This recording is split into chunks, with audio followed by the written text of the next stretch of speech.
아들 결혼식이 끝나고 양가 가족이 함께 찍는 사진 촬영 시간이었어요. 저는 아들 옆에 서려고 했는데 며느리가 다가와서 얘기했어요. 어머님, 사진에서 빠져주시면 안 될까요? 저희 집안 사진이라서요. 시골 장사꾼이라는 이유로 하객들 앞에서 쫓겨나며 굴욕을 당했어요. 저는 복수를 시작했고 곧 며느리와 그녀의 아버지, 사돈어른이 떨리는 목소리로 전화가 왔습니다. 과연 진짜 정체는 무엇일까요? 그리고 무시했던 사람들에게는 어떤 일이 벌어질지일까요? 이야기 시작 전 무료로 가능한 구독과 좋아요 부탁드려요. 여러분의 작은 관심 하나하나가 제게 큰 힘이 됩니다. 지금 바로 시작합니다. 저는 올해로 68이 된 김영자입니다. 오늘 여러분께 들려드릴 이야기는 제 인생에서 가장 아프면서도 가장 통쾌했던 그날의 이야기입니다. 벌써 30년이나 시골 장터에서 채소 장사를 해왔습니다. 매일 새벽 3시면 일어나서 밭에 가서 배추며 무며 상추며 캐와서 손수레에 싣고 장터로 나가죠. 손톱 밑에는 항상 흙이 끼어 있고 손등은 거칠어서 남의 옷이라도 만지면 올이 나갈까 걱정될 정도였습니다. 그렇게 흙투성이 손으로 하루 종일 채소 팔아서 번 돈으로 혼자 아들을 키웠죠. 남편은 도훈이가 10살 때 갑자기 세상을 떴거든요. 심근경색이었습니다. 어린 도훈이가 제 손을 잡고 엄마가 고생하는 걸 보기 싫다며 공부 열심히 하겠다고 했던 그날이 아직도 생생합니다. 그래서 더 열심히 일했죠.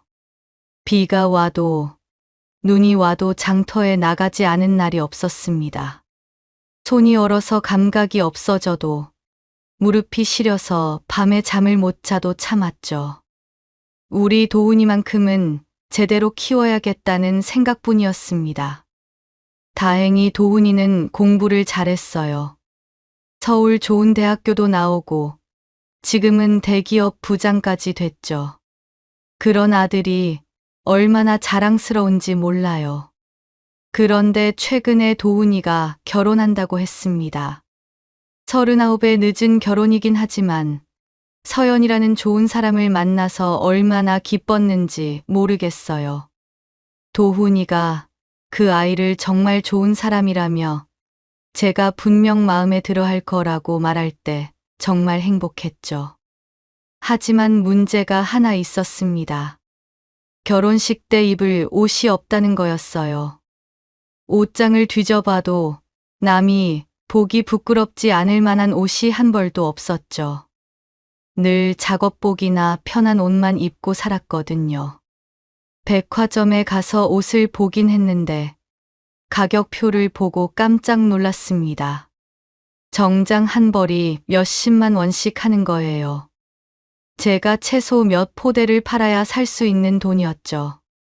괜찮다며 깨끗하게만 입으면 될 거라고 생각하면서도 마음 한구석은 무거웠습니다. 혹시 도훈이 창피하게 할까 봐서요. 결혼식 전날 밤, 저는 방 정리를 하다가 옷장 깊숙한 곳에서 오래된 서류철을 꺼냈습니다. 남편이 생전에 정리해둔 것들이었죠. 토지 등기부등본이며 은행 통장이며 투자 관련 서류들이 가득했어요.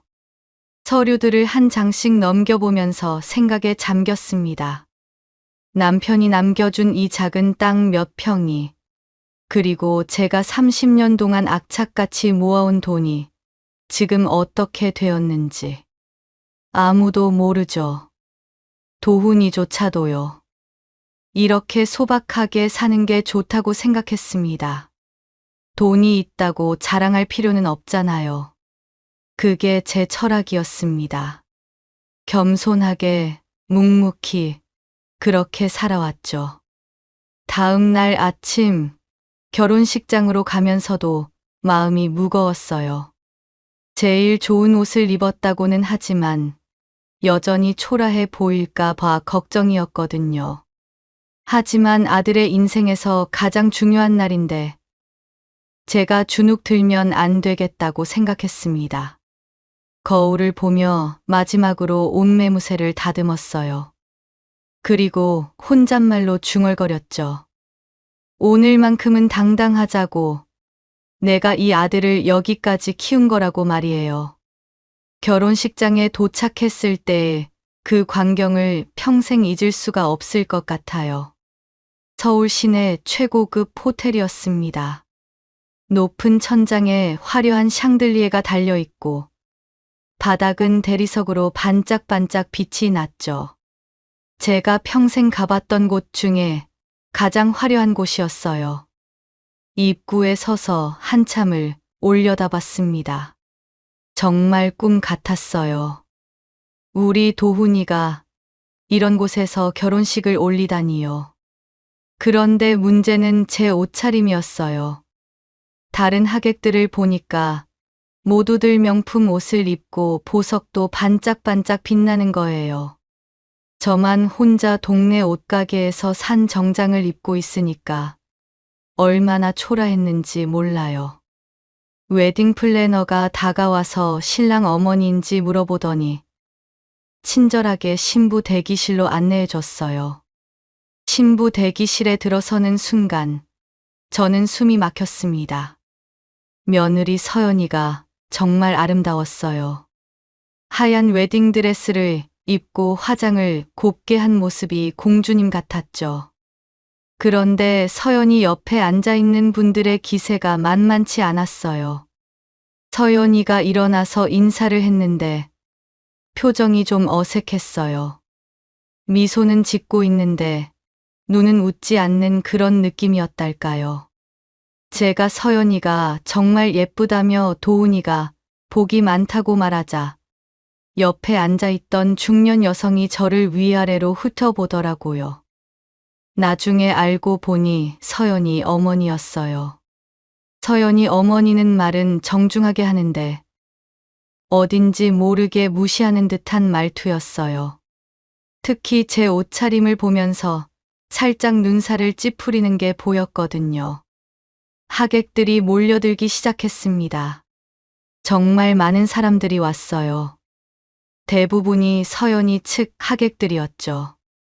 저쪽 집안이 워낙 사업을 크게 하니까 관련된 사람들이 많이 온 거예요. 하객들 사이에서 장 회장님 따님 결혼식이라며 성대하게 한다는 이야기들이 들렸어요. 장 회장이라는 게 서연이 아버지더라고요. 결혼식이 시작됐습니다. 도훈이가 턱시도를 입고 나타났을 때 정말 자랑스러웠어요. 제가 키운 아들이 이렇게 멋있게 성장했다니요. 눈물이 핑 돌았습니다. 하객들의 감탄사가 여기저기서 들렸어요.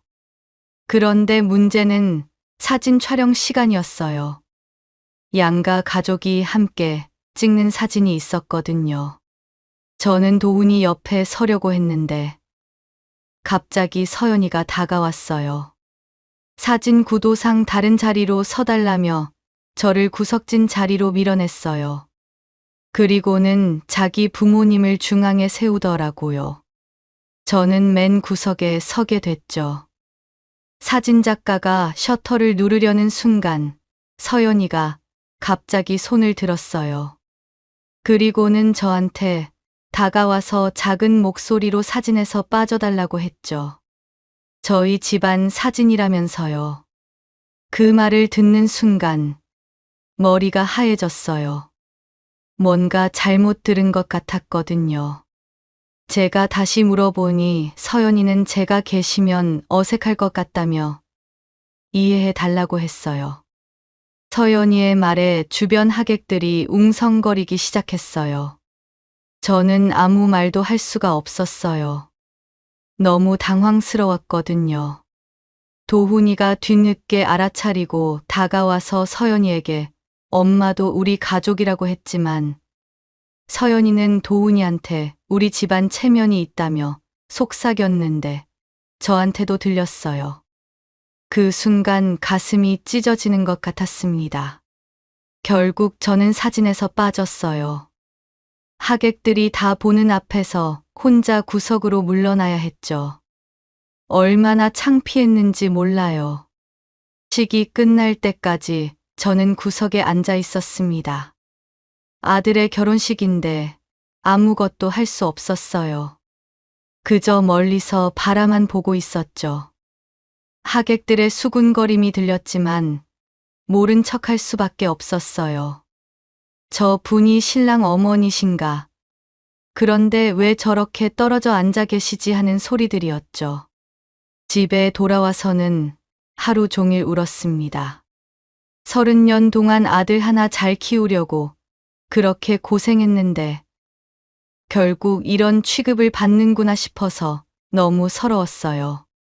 거울을 보면서 혼잣말했어요. 내가 뭘 잘못했나? 옷이 초라해서, 돈이 없어서, 배운 게 없어서, 그날 밤 잠을 이룰 수가 없었습니다. 아들의 결혼식에서 당한 그 굴욕이 계속 떠올랐거든요. 다음 날부터 동네에 소문이 퍼지기 시작했어요. 슈퍼에 물건 사러 갔다가 옆 동네 아줌마한테 아들 결혼식에서 쫓겨났다는 말을 들었어요. 벌써 소문이 여기까지 퍼진 거죠. 제가 해명하려고 했지만 소문이라는 게 한번 퍼지기 시작하면 걷잡을 수가 없더라고요. 장터에 나가면 다른 상인들이 수근거리는 소리가 들렸어요. 아들이 출세했는데 어머니를 그렇게 대하면 안 된다거나 요즘 며느리들이 다 그렇다는 식으로 동정하는 척하면서도 구경거리 취급하는 느낌이었죠. 가장 힘든 건 도훈이가 연락을 안 한다는 거였어요. 결혼식 후에 신혼여행을 간다고는 했지만 그래도 어머니한테 안부 인사 정도는 할 법한데 말이에요. 우리 도훈이는 정말 좋은 아이인데 저 여자가 무슨 말을 했을까 하며 혼자 중얼거리면서 밤에 잠 못 이루는 날이 계속됐어요. 그러던 어느 날 옆집 순자가 찾아왔어요. 순자는 저보다 2살 어리지만 어릴 때부터 같이 자란 중마고우예요. 말은 많지만 정은 많은 사람이죠. 순자가 이러고만 있을 거냐며 화를 냈어요. 제가 얼마나 고생해서 그 아들 키웠는데 고장 며느리 하나 때문에 이런 대접을 받고 가만히 있냐는 거였죠. 제가 도훈이 새 가정이 중요하니까 제가 끼어들면 안 된다고 하자 순자는 더 흥분했어요. 며느리가 아무리 잘났어도 어머니 위에 있을 수는 없다면서 말이에요. 순자가 제가 누군지 그 사람들이나 알기나 하냐고 의미심장하게 말했는데 저는 무슨 뜻인지 몰랐어요. 며칠 후 도훈이가 신혼여행에서 돌아와서 연락을 했어요. 미안하다며 신혼여행 다녀오느라 연락을 못했다고 하더라고요. 목소리만 들어도 아들이 행복해하는 게 느껴졌어요. 그래서 더 마음이 아팠죠. 도훈이는 결혼식 때 잃은 서연이가 너무 긴장해서 그랬나 보다며 나중에 따로 식사 한번 하자고 했어요. 둘러대는 걸 보니 서연이한테 무슨 말을 들었나 보더라고요. 저는 괜찮다며 새 가정 꾸리느라 바쁠 텐데 신경 쓰지 말라고 했죠. 도훈이는 그러지 말고 다음 주에 시간 내서 한번 만나자고 했지만 저는 이미 마음을 정했어요. 더 이상 아들에게 짐이 되고 싶지 않았거든요. 전화를 끊고 나서 또 눈물이 났어요. 이게 제가 바라던 아들의 행복인가 싶어서요. 그런데 정말 가슴 아픈 일이 또 생겼어요.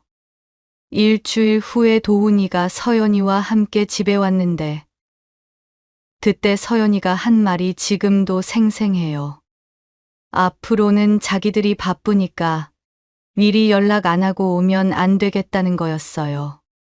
그리고 도훈이 회사 사람들한테는 제가 어떤 일 하는지 말하지 않는 게 좋겠다고 했죠.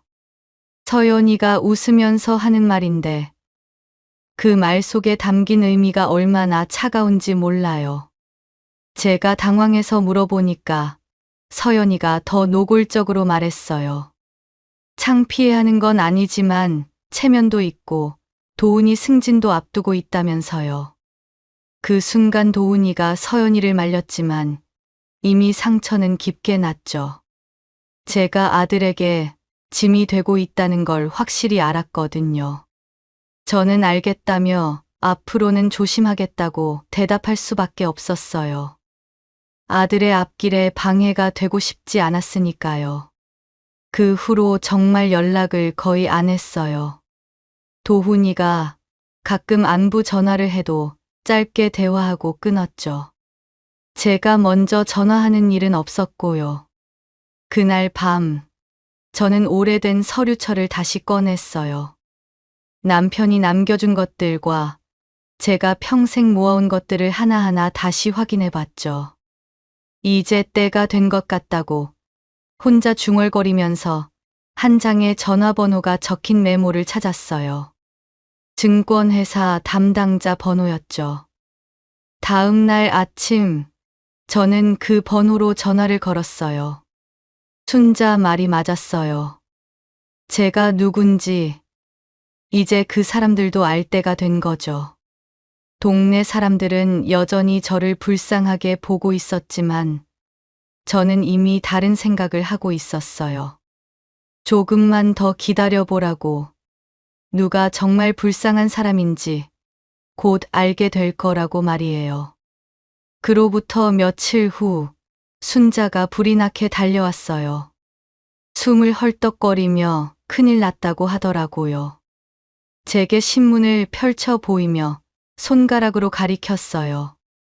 경제면에 큰 제목으로 기사가 나와 있더라고요. 장그룹, 주요 투자자, 자금 회수로 경영난 심화. 기사를 읽어보니 정말 심각한 상황이었어요. 그동안 회사를 지탱해왔던 주요 투자자들이 갑자기 자금을 회수하기 시작했다는 거였죠. 순자가 더 자세한 이야기를 해줬어요.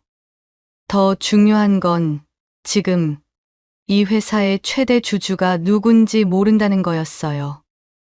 익명으로 주식을 사들인 누군가가 이제 결정권을 쥐고 있다는 거죠. 그 사람이 누군지에 따라서 회사가 살 수도 있고 망할 수도 있겠다고 생각했어요.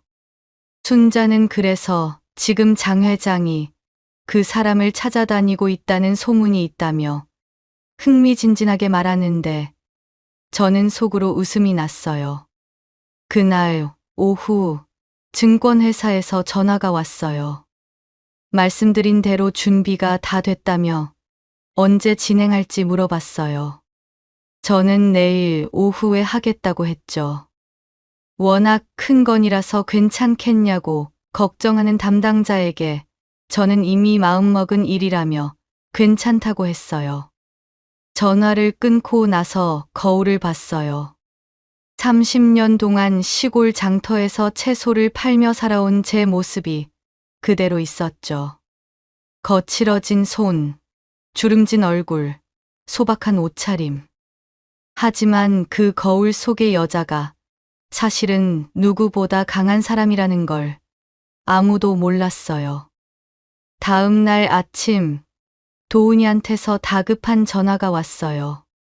큰일 났다면서 서연이 아버지 회사가 정말 위험한 상황이라고 했어요. 주요 투자자들이 다 손을 떼고 있다는 거였죠. 도훈이 목소리가 떨리고 있었어요. 아무래도 장인어른 일이 걱정되나 보더라고요. 어떻게 되는 거냐고 물어보니 모르겠다며 서연이가 하루 종일 울고만 있다고 했어요. 아버지가 이런 일로 스트레스 받으시는 거 보기가 너무 힘들다는 거였죠. 처음으로 며느리 서연이가 약해지는 모습을 본 것 같았어요. 그 도도하던 아가씨가 울고 있다니 말이에요. 저는 그래도 다 잘 될 거라며 너무 걱정하지 말라고 했어요. 도훈이는 이런 일 때문에 또 제게 연락드리게 된다며 미안해했어요.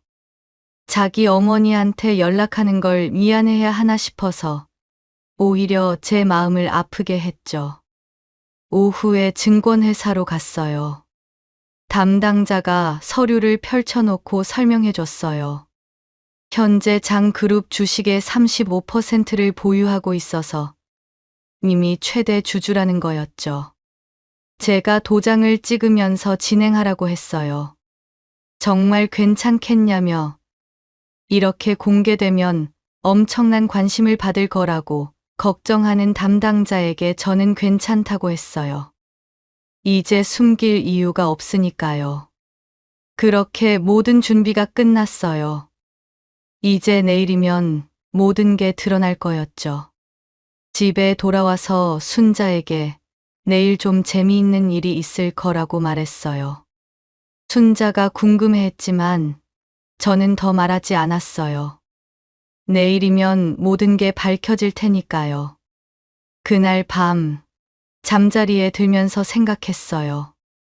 결혼식 날 당했던 그 굴욕, 동네에 퍼진 소문들, 아들마저 제대로 연락 못하게 만든 그 며느리. 이제 누가 진짜 힘이 있는 사람인지, 누가 진짜 우습게 볼 사람이 아닌지 알게 될 거였어요. 다음 날 아침, 경제 뉴스에서 속보가 나왔어요. 뉴스 앵커가 놀란 표정으로 말하고 있었는데 30년간 시골 장터에서 채소 장사를 해온 박미애 씨가 장그룹의 최대 주주로 확인됐다는 거였어요. 남편이 남긴 작은 땅과 장사로 모은 돈을 투자해 현재 수백억 원의 자산을 보유하고 있다고 했죠. 저는 집에서 그 뉴스를 보고 있었어요. 정말 신기했죠. 제가 뉴스에 나오다니 말이에요. 핸드폰이 미친 듯이 울리기 시작했어요. 도훈이부터 시작해서 온갖 사람들의 전화였죠.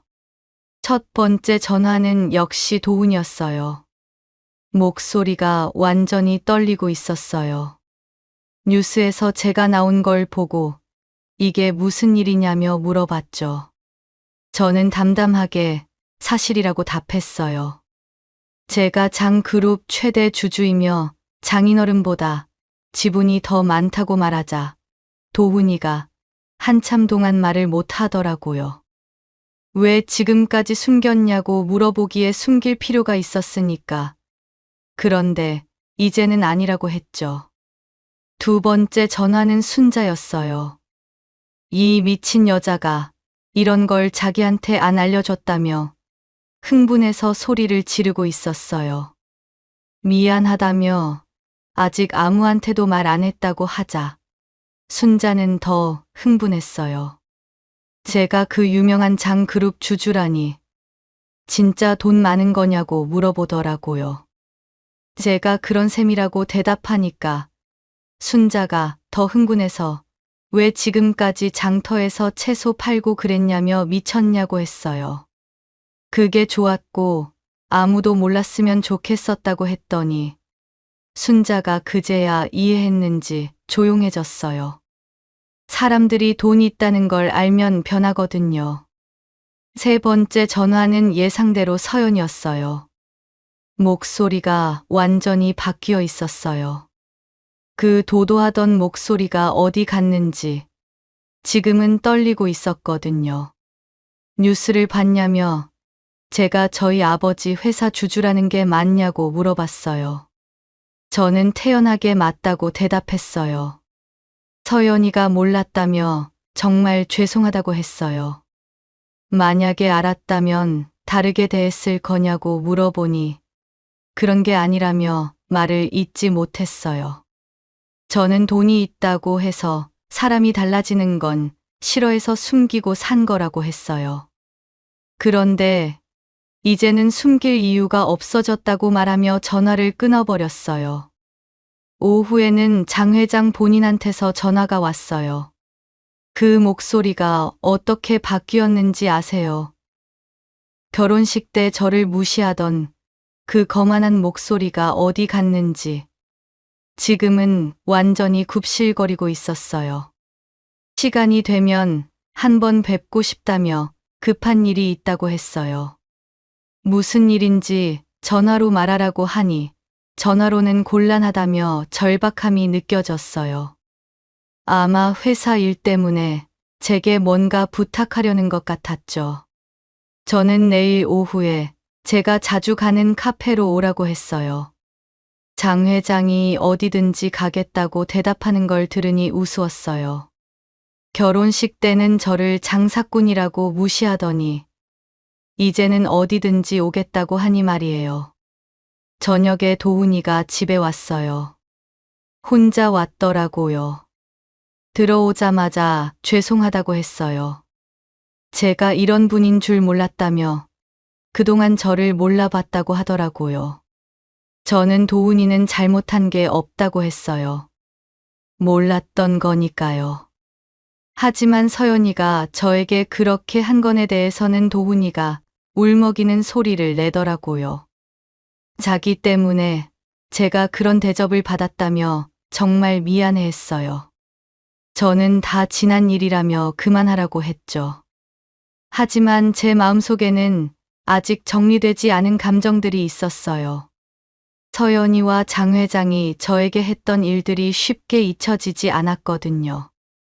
도훈이가 이제 어떻게 할 거냐며 회사 일을 물어봤지만 저는 내일 장 회장님과 이야기해 보자고 했어요. 도훈이가 걱정스러운 표정을 지었지만 저는 이미 마음을 정한 상태였어요. 그날 밤 거울을 보면서 생각했어요. 내일 장 회장을 만나면 뭘 말해야 할까? 결혼식 날의 일을 어떻게 정리해야 할까? 이제 진짜 재미있어지겠다고 혼잣말을 하면서 잠자리에 들었어요. 다음 날 오후 약속한 카페에 도착했어요. 동네에 있는 작은 카페였는데 제가 가끔 혼자 커피 마시러 가는 곳이었죠. 장 회장이 이미 와서 기다리고 있었어요. 정장을 말끔히 차려입고 있었지만 표정이 많이 어두워 보였어요. 장 회장이 일어나서 정중하게 인사했어요. 결혼식 때와는 완전히 다른 모습이었죠. 제가 자리에 앉으니까 장 회장도 따라 앉았는데 앉는 자세가 어딘가 어색했어요. 저한테 뭔가 부탁할 일이 있어서 그런 것 같았죠. 커피를 권했지만 장 회장은 괜찮다며 손사래를 쳤어요. 제가 바로 본론으로 들어가 무슨 일로 저를 만나자고 했는지 물어보자 장 회장이 잠시 머뭇거렸어요. 회사 일 때문에 말씀드릴 게 있다며 제가 최대 주주로 계시니까 앞으로 어떻게 하실 생각인지 궁금하다고 했어요.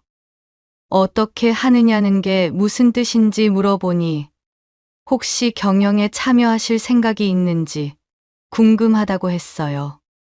제가 솔직히 말하라며 지금 회사가 어려운 상황이니까 제게 도움을 요청하러 온 거 아니냐고 직설적으로 말하자 장 회장의 얼굴이 빨갛게 됐어요. 갑자기 제가 결혼식 때는 저를 어떻게 보셨냐고 물어보니까 장 회장이 당황했어요. 정말 죄송하다며 자기가 잘못 생각했다고 했죠. 무엇을 잘못 생각했냐고 물어보니 저를 제대로 알아보지 못했다며 머리를 숙였어요. 제대로 알아보지 못했다는 게 무슨 뜻인지 계속 물어봤어요. 제가 돈이 없는 줄 알았으니까 무시한 거 아니냐고, 아니면 배운 게 없는 줄 알았으니까 시골에서 채소 파는 게 창피해서냐고 계속 질문하자 장 회장이 말을 못하고 있었어요. 저는 돈이 많아져도 여전히 시골에서 채소 파는 박미애라며 그때와 지금이 다른 게 뭐가 있냐고 물어봤어요. 장 회장이 죄송하다고 사과했지만 저는 사과는 저한테 하실 게 아니라 그때 그 자리에 있던 모든 사람들한테 하셔야 한다고 했어요. 결혼식 때 제가 당한 일을 모든 사람들이 봤다고 했어요. 하객들 앞에서 사진에서 빼달라고 하신 것도, 저를 구석으로 밀어낸 것도 말이에요. 장 회장의 얼굴이 점점 창백해졌어요. 그런 일들이 있었다는 걸 인정하냐고 물어보니 인정한다고 했어요. 그럼 그때 왜 그랬냐고 물어보자 체면을 너무 중시했다며 정말 잘못했다고 했어요. 무슨 체면이 그렇게 중요했냐고 계속 추궁하자 장 회장이 완전히 위축되었어요. 가문의 격이랄까 그런 걸 생각했다고 했어요.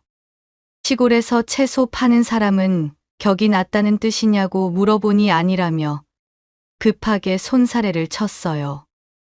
그럼 무슨 뜻이냐고, 제가 어떤 사람이길래 격이 맞지 않는다고 생각했냐고 물어보니 말을 잇지 못했어요.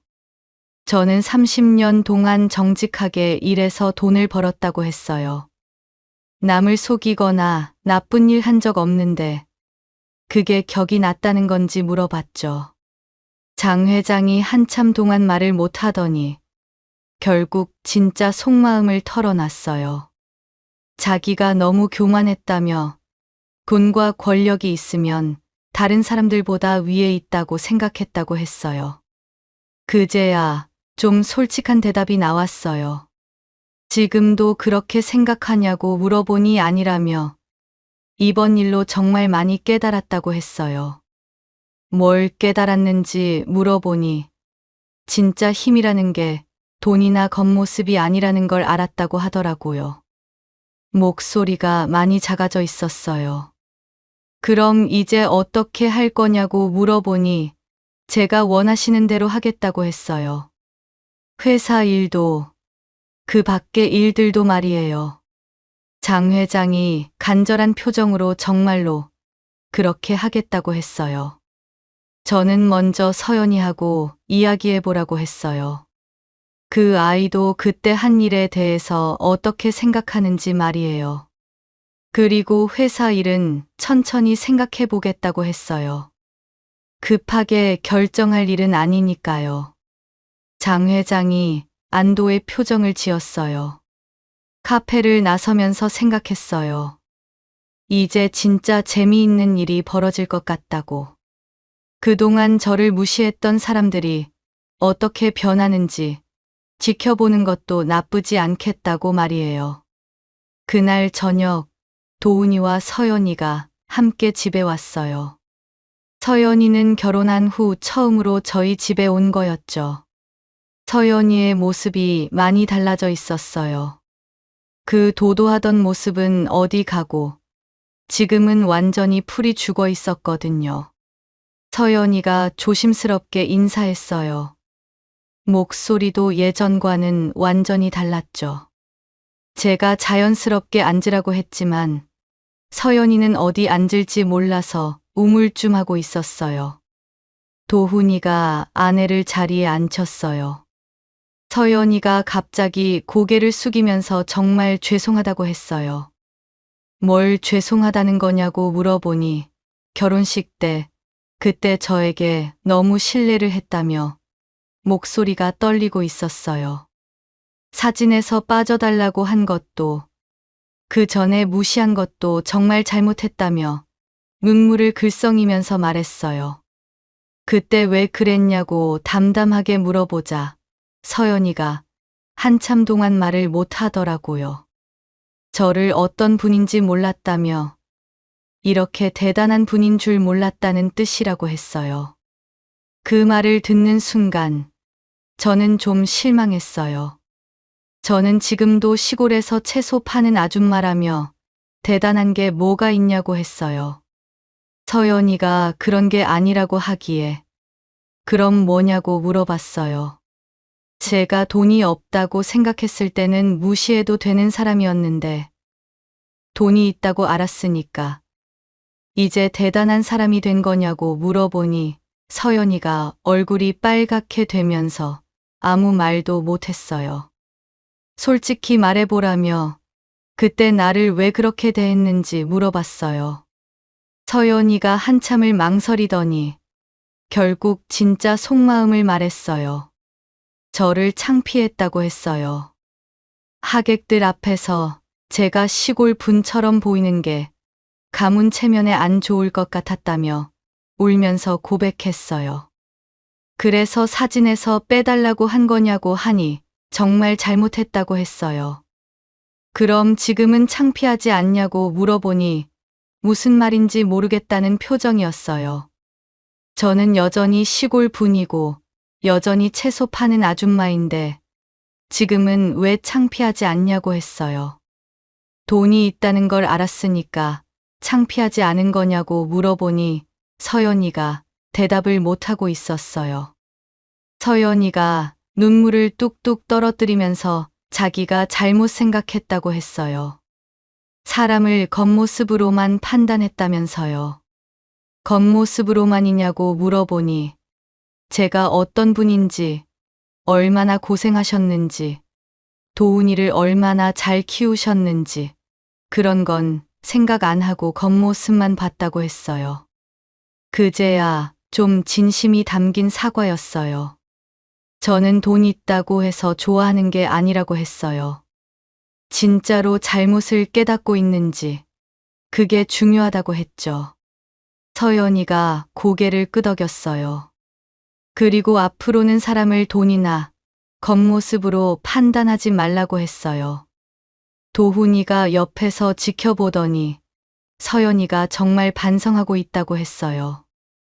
저는 안다고 했어요. 그런데 반성만으로는 부족하다고 했죠.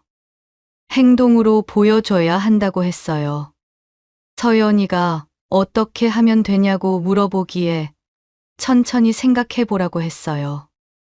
그때 제가 당한 기분이 어땠을지, 어떻게 하면 그 상처를 치유할 수 있을지 말이에요. 그날 밤 서연이가 돌아간 후에 도훈이가 혼자 남아서 서연이가 정말 많이 달라졌다고 했어요. 그 일 있고 나서 계속 울고만 있었다며 자기가 얼마나 잘못했는지 알겠다고 하더라고요. 도훈이가 서연이를 용서해 주겠냐고 물어보기에 제가 한참 생각하다가 말했어요. 용서는 할 거라고, 하지만 잊지는 못할 것 같다고 했어요. 도훈이한테 엄마도 사람이라며 그때 받은 상처가 하루아침에 없어지지는 않는다고 했어요. 도훈이가 이해한다는 듯이 고개를 끄덕였어요. 하지만 서연이가 진짜로 바뀐다면 시간이 지나면 괜찮아질 거라고 했어요. 대신에 앞으로는 이런 일이 다시 없어야 한다고 했죠. 사람을 겉모습으로 판단하는 일 말이에요. 그렇게 일단 가족 간의 문제는 정리가 됐어요. 하지만 아직 끝나지 않은 일이 있었죠. 일주일 후 장 회장이 다시 연락을 했어요. 시간이 되면 회사에 한번 와달라고 했어요. 직원들에게 인사도 드리고 앞으로의 일도 논의해야 할 것 같다는 거였어요. 제가 생각해보니 나쁘지 않은 것 같아서 내일 오후에 가겠다고 했어요. 다음 날 장그룹 본사에 갔어요. 정말 큰 빌딩이었죠. 제가 평생 들어가 본 곳 중에서 가장 큰 회사였어요. 로비에서 장 회장이 직접 마중 나왔어요. 예전 같으면 상상도 할 수 없는 일이었죠. 엘리베이터를 타고 최고층으로 올라갔어요. 임원 회의실이었는데 정말 넓고 화려했어요. 의자에 앉으니까 창 밖으로 서울 시내가 한눈에 보였어요. 장 회장이 먼저 감사드리고 싶다고 했어요. 회사가 어려울 때 포기하지 않고 지켜봐 주어서라는 거였어요. 저는 포기한 적 없다고 했어요. 제가 투자한 회사니까 당연히 지켜봐야 한다고 했죠. 앞으로 경영에는 어떻게 참여할 생각이냐고 물어보기에 저는 경영에 대해서는 잘 모른다고 했어요.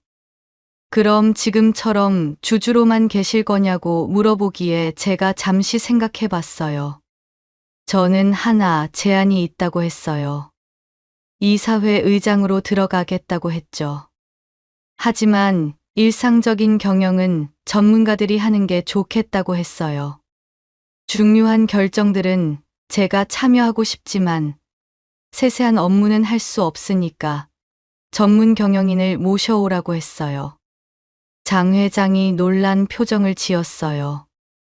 그럼 자기는 어떻게 되냐고 물어보기에 그동안 고생 많이 하셨으니까 좀 쉬시는 게 어떨까 했어요. 장 회장의 얼굴이 창백해졌어요. 아직 할 일이 많이 남아있다며 회사 재건이며 직원들 관리며 해야 할 일이 많다고 했어요. 그런 건 새로 오실 분이 하시면 된다고 단호하게 말하자 장 회장이 당황했어요. 사실 이건 예고된 일이었어요. 결혼식 때 저를 그렇게 대했던 것에 대한 결과였죠. 사람을 돈과 겉모습으로만 판단한 대가를 치르는 거였어요. 하지만 저는 잔인하게 하지 않았어요. 명예회장직은 유지하되 실질적인 경영권은 내려놓으라고 했어요. 그리고 충분한 보상도 해드렸죠. 완전히 쫓아내는 건 아니었으니까요. 회사는 곧 안정을 찾았어요. 새로 온 전문 경영인이 실력이 좋았거든요. 저는 이사회 의장으로서 큰 방향만 정하고 세부적인 경영은 맡겼어요. 몇 달 후 서연이가 변한 모습을 보여줬어요. 동네 어르신들을 도와드리는 봉사활동을 시작했거든요. 그리고 제게 함께 하자고 제안했어요. 처음에는 의심스러웠지만 시간이 지나면서 진심인 걸 알 수 있었어요. 도훈이도 많이 달라졌어요. 제게 회사 일도 자주 물어보고 어머니로서 존경한다는 말도 자주 했어요. 가족이 다시 화목해지는 느낌이었죠. 어느 날 동네 장터에 나갔더니 다른 상인들이 저를 다르게 보는 게 느껴졌어요. 하지만 저는 예전과 똑같이 행동했어요. 채소도 여전히 팔고 다른 상인들과도 자연스럽게 대화했죠. 순자가 왜 아직도 장터에 나오냐며 물어봤어요. 이제 돈도 많은데 편하게 살면 안 되냐는 거였죠. 저는 이게 제 삶이라고 했어요. 돈이 있다고 해서 사람이 변할 필요는 없다고 했죠. 마지막으로 제가 하고 싶은 말이 있어요. 돈이 있어도 마음이 가난하면 진짜 부자는 못 되는 거예요. 진짜 부자는 다른 사람을 존중하고 겸손하게 살 줄 아는 사람이라고 생각해요. 그 사람들은 결국 몰락했어요. 장 회장은 명예회장이긴 하지만 실권은 없어졌고 서연이는 그때의 일을 후회하며 완전히 다른 사람이 됐죠. 반면에 저는 새로운 시작을 했어요. 지금 저는 회사 이사회의장실에 앉아서 이 이야기를 들려드리고 있어요. 하지만 여전히 새벽에는 장터에 나가서 채소를 팔기도 해요. 그게 바로 저니까요. 세상에는 겉으로 보이는 것과 실제가 다른 경우가 많아요. 사람을 함부로 판단하지 말고 겸손하게 살아가는 게 중요하다고 생각해요. 그래야 진짜 행복한 삶을 살 수 있거든요. 지금까지 이야기 들어주셔서 감사합니다. 구독과 좋아요 부탁드려요. 여러분의 작은 관심 하나하나가 제게 큰 힘이 됩니다.